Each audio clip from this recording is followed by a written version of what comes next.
Amis de la Vape, bonsoir, c'est Assurvape encore. Merci d'être avec moi pour cette nouvelle petite vidéo.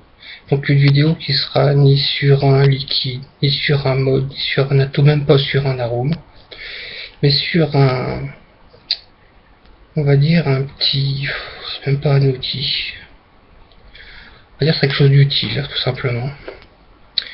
Une petite sacoche, toute bête, hein. C'est tout simple, petite sacoche. Fermeture éclair, tout qu'on peut transporter, amener à sa voiture, qui sert à mettre le matos pour la vape. Donc je vais vous montrer grossièrement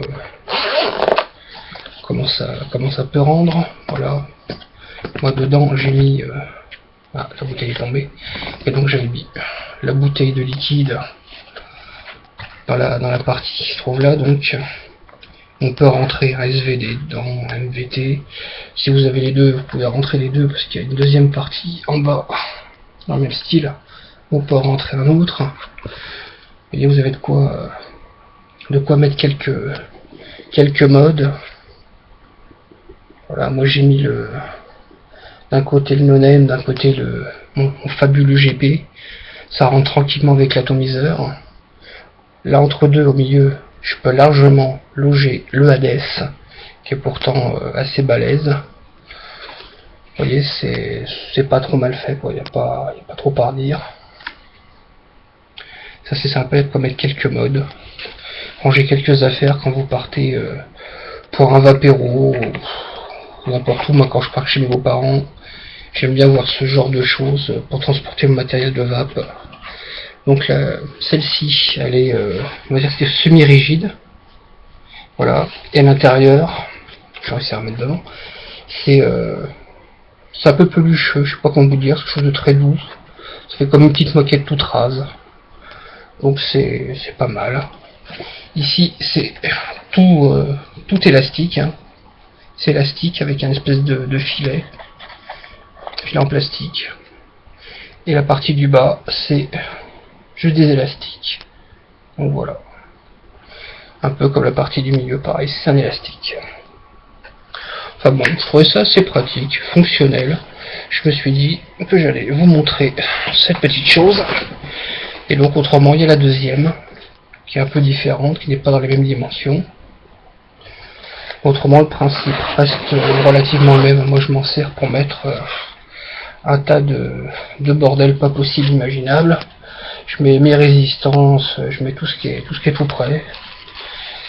Je retire un peu le bordel. La petite trousse de manucure pour la petite pince coupe-ongle pour couper des résistances. Je mets un paquet de résistances tout prêtes.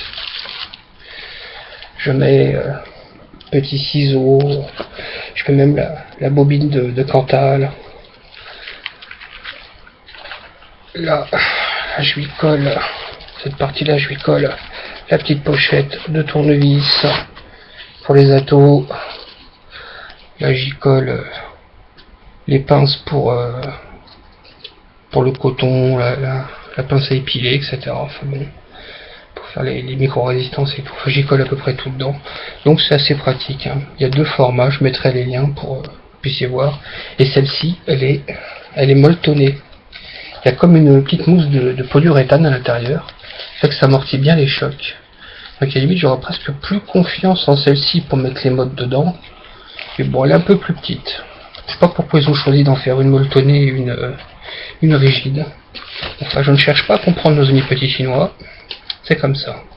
Voilà, donc je mettrai les liens sur ce petit matériel, donc. Et puis voilà. Je vous remercie d'avoir suivi cette petite revue. Très courte, pas super détaillée, mais enfin bon, vous verrez peut-être mieux la photo sur le site, mais au moins vous l'aurez vu en vrai. Même si bon, voilà, là je pourrais l'ouvrir carrément comme ça va être plus simple. Voilà. Voilà ce que ça peut donner une fois ouvert. C'est plus simple pour vous de le voir. L'autre est un peu plus grande, l'autre si je vous l'ouvre comme ça, je vais faire tomber quelque chose. Voilà. Donc je vous remercie encore une fois, je vous souhaite une très bonne soirée et une excellente vape. À très bientôt.